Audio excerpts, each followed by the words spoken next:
Crossing guards have been warning about oncoming trains for a century. However, they are no longer adequate to meet the needs of exponentially growing rail freight where it meets exponentially growing highway traffic.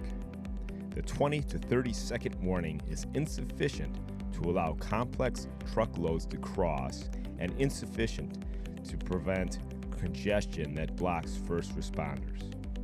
Current crossing guards are only useful at line of sight and give limited advance warning of rail traffic.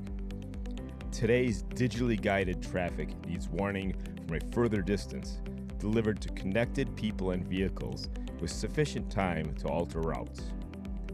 LinqThingz Predictive Mobility provides a cloud-driven, mobile, and vehicle-connected solution that allows highway traffic and first responders to avoid delays and truckers with complex loads to plan their crossings.